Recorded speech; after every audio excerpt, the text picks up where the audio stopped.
Hi, നമുക്കിന്ന് യൂട്യൂബിലൊക്കെ trend ആയിക്കൊണ്ടിരിക്കുന്ന Dalgona coffee എങ്ങനെയാണ് തയ്യാറാക്കി എടുക്കുന്നതെന്ന് നോക്കാം. ഇപ്പോൾ ക്വാറന്റൈൻ സ്പെഷ്യലായിട്ട് എല്ലാവരും ഇതാണ് ട്രൈ ചെയ്ത് നോക്കുന്നത്. അപ്പോൾ നമുക്കൊന്നും ഉണ്ടാക്കി നോക്കണ്ട. വെറും 3 ഇൻഗ്രീഡിയൻസ് മാത്രം മതി ഇത് തയ്യാറാക്കി എടുക്കാൻ വേണ്ടിയിട്ട്. കോഫി ആണെങ്കിൽ നല്ല ക്രീം പോലെ ഇരിക്കും. എല്ലാവരും വീട്ടിലുള്ളപ്പോൾ ട്രൈ ചെയ്യാൻ പറ്റിയ ഒരു റെസിപ്പി കൂടിയാണിത്. അപ്പോൾ നമുക്ക് റെസിപ്പി കാണാം. അപ്പോൾ ആദ്യം നമുക്ക് ഇതിന് വേണ്ടിയിട്ടുള്ള കോഫി ക്രീം തയ്യാറാക്കി എടുക്കാം. അതിന് വേണ്ടിയിട്ട് ഒരു പാത്രത്തിലോട്ട് ഞാൻ 3 ടീസ്പൂൺ കോഫി പൗഡർ ചേർത്ത് കൊടുക്കുകയാണ്. ഇപ്പോൾ ടീസ്പൂൺ തന്നെ വേണമെന്നില്ല, നിങ്ങൾ ഏത് സ്പൂണിലാണോ അളന്നെടുക്കുന്നത് ആ സ്പൂണിൽ തന്നെ ബാക്കിയെല്ലാം അളന്നെടുത്താൽ മതി, കറക്റ്റായിട്ട് വരും. ഇനി ഞാൻ 4 ടീസ്പൂൺ പഞ്ചസാര ചേർത്ത് കൊടുക്കുകയാണ്. നമുക്കറിയാം കോഫിക്ക് കുറച്ച് കയ്പ്പ് ടേസ്റ്റ് ഉണ്ടാവും. അപ്പോൾ പഞ്ചസാര ഒന്ന് കൂടി നിന്നാൽ മാത്രമേ കുടിക്കുമ്പോൾ ഒരു ടേസ്റ്റ് ഉണ്ടാവുള്ളൂ. ഇപ്പോൾ കയ്പ്പ് ടേസ്റ്റ് കുഴപ്പമില്ല എന്നുള്ളവർക്കാണെങ്കിൽ 3 ടീസ്പൂൺ തന്നെ ചേർത്താലും കുഴപ്പമൊന്നുമില്ല. പക്ഷെ കുട്ടികളൊക്കെ കുടിക്കണമെങ്കിൽ കുറച്ച് മധുരം കൂടി നിൽക്കണം. ഇനി നമുക്കിതിലോട്ട് 4 ടീസ്പൂൺ ചൂടുള്ള വെള്ളം ചേർത്ത് കൊടുക്കാം. തിളപ്പിച്ച വെള്ളമാണ് കേട്ടോ. ഇനി ഇതെല്ലാം കൂടി നന്നായിട്ടൊന്ന് മിക്സ് ചെയ്തെടുക്കണം. പഞ്ചസാരയും ഈ കോഫി പൗഡറൊക്കെ ഒന്ന് നന്നായിട്ട് അലിഞ്ഞു വരണം. സ്പൂൺ ഇട്ട് മിക്സ് ചെയ്താൽ മതി. അപ്പോൾ അതാ പഞ്ചസാരയും കോഫിയും കൂടെയൊക്കെ ഒന്ന് അലിഞ്ഞു വന്നിട്ടുണ്ട്. ഇനി നമ്മളിത് ബീറ്റ് ചെയ്തെടുക്കണം. അപ്പോൾ നമുക്ക് ബീറ്റ് ചെയ്യാൻ വേണ്ടിയിട്ട് സ്പൂണോ ഫോർക്കോ വല്ലതും യൂസ് ചെയ്യാം. അപ്പോൾ അതല്ല നിങ്ങളുടെ കയ്യിൽ ഹാൻഡ് ബീറ്റർ ഉണ്ടെങ്കിൽ, ഇതുപോലത്തെ ഉണ്ടെങ്കിൽ ഇത് വെച്ചിട്ട് ബീറ്റ് ചെയ്താലും മതി. അപ്പോൾ ഞാനിപ്പോൾ കുറച്ച് ക്വാണ്ടിറ്റി വെച്ചിട്ടാണ് ഉണ്ടാക്കുന്നത്. ഇത് ഏകദേശം 2 കപ്പിനുള്ള ക്രീമേ ഉണ്ടാവുള്ളൂ. അപ്പോൾ കുറച്ച് കൂടുതൽ ക്രീം വയ്ക്കണമെങ്കിൽ 1 കപ്പിനുള്ള ക്രീമേ ഈ ക്വാണ്ടിറ്റിയിൽ നിന്ന് ഉണ്ടാക്കിയെടുക്കാൻ പറ്റുള്ളൂ. അപ്പോൾ കൂടുതൽ വേണമെന്നുള്ളവർക്ക് കൂടുതലിട്ട് ഉണ്ടാക്കുക. നിങ്ങളുടെ കയ്യിൽ ഇലക്ട്രിക് ബീറ്റർ ഉണ്ടെങ്കിൽ അതാണ് ഏറ്റവും എളുപ്പം. പെട്ടെന്ന് തന്നെ നമുക്ക് ക്രീം ഉണ്ടാക്കിയെടുക്കാൻ പറ്റും. അപ്പോൾ എൻ്റെ കയ്യിലുണ്ട്, അതുകൊണ്ട് ഞാൻ അത് വെച്ചിട്ട് ഒന്ന് ബീറ്റ് ചെയ്തെടുക്കുകയാണ്. അപ്പോൾ ഇല്ലെങ്കിൽ നിങ്ങൾക്ക് ഒരു 10-15 മിനിറ്റ് നന്നായിട്ട് ബീറ്റ് ചെയ്യേണ്ടി വരും. അപ്പോൾ എല്ലാവരും വീട്ടിലുള്ളതുകൊണ്ട് കുറച്ച് വലിയ മക്കളൊക്കെ ആണെങ്കിൽ അവരുടെ കൈ കൊടുത്താൽ മതി, അവർ നന്നായിട്ടൊന്ന് ബീറ്റ് ചെയ്ത് തരും.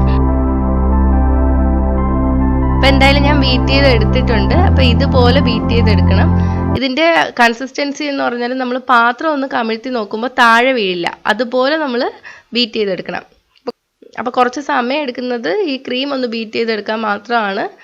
അപ്പോൾ ക്രീം റെഡി ആയിട്ടുണ്ട്. ഇനി നമുക്ക് കോഫി തയ്യാറാക്കി എടുക്കുന്നത് എങ്ങനെയാണെന്ന് നോക്കാം. നമുക്ക് ഒന്നുകിൽ കോൾഡ് കോഫി ആയിട്ട് തയ്യാറാക്കാം, ഇല്ലെങ്കിൽ ചൂടുള്ള പാലിലും തയ്യാറാക്കി എടുക്കാം. ഞാനിപ്പോൾ കോൾഡ് കോഫിയാണ് തയ്യാറാക്കി എടുക്കുന്നത്.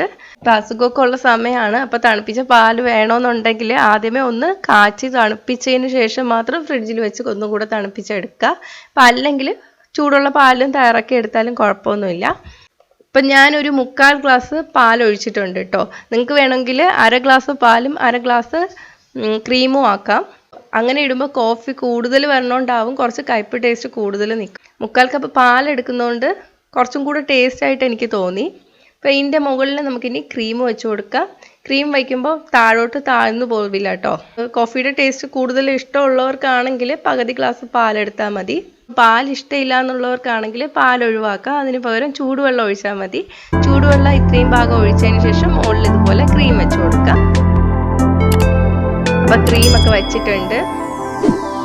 അപ്പോൾ നമ്മുടെ കോഫി തയ്യാറായിട്ടുണ്ട്. കാണാൻ നല്ല ഭംഗിയാട്ടോ. ഇനി നമ്മൾ കുടിക്കുന്നത് എങ്ങനെയാണെന്ന് നോക്കാം. കുടിക്കുന്നതിന് മുന്നേ നമ്മൾ നന്നായിട്ടൊന്ന് കലക്കി എടുക്കണം. അപ്പോൾ അതിന് വേണ്ടി സ്പൂൺ ഇട്ടിട്ട് ഒരു മിനിറ്റോളം നന്നായിട്ടൊന്ന് കറക്കി കൊടുക്കാം. മുകളിലത്തെ ഭാഗത്ത് ക്രീം അതുപോലെ തന്നെ ഇരിക്കും കേട്ടോ. താഴെ കുറച്ചൊന്ന് മിക്സായി വരും. കണ്ടോ പാലിൻ്റെ കളറ് ചേഞ്ച് ആയിട്ട് വരുന്നത്. അപ്പോൾ ഇത് റെഡി ആയിട്ടുണ്ട്. നമുക്കിനി കുടിച്ചു വെക്കാം. ഹോട്ട് കോഫിയേക്കാളും ടേസ്റ്റ് ഇതുപോലെ കോൾഡ് കോഫി തന്നെയാണ്. അപ്പോൾ ഇത് കണ്ടോ. അപ്പം ഞാനൊന്ന് കുടിച്ചു നോക്കട്ടെ. നല്ല ക്രീം പോലെ ഇരിക്കുന്ന കോഫിയാണ്, നല്ല ടേസ്റ്റാണ്. ഇത് കണ്ടോ. അപ്പോൾ എന്തായാലും നിങ്ങൾ ഒരു പ്രാവശ്യമെങ്കിലും ഉണ്ടാക്കി നോക്കാട്ടോ. ഉണ്ടാക്കി നോക്കിയിട്ട് നിങ്ങളുടെ അഭിപ്രായം കമൻറ്റ് ചെയ്യുക. ഇഷ്ടമായെങ്കിൽ ലൈക്കും ഷെയറും ചെയ്യുക. ഇഷ്ടപ്പെട്ടില്ലെങ്കിൽ ഡിസ്ലൈക്കും ചെയ്യുക. കൂടുതൽ റെസിപ്പികൾക്കായിട്ട് ചാനൽ സബ്സ്ക്രൈബ് ചെയ്യാൻ മറക്കല്ലേ.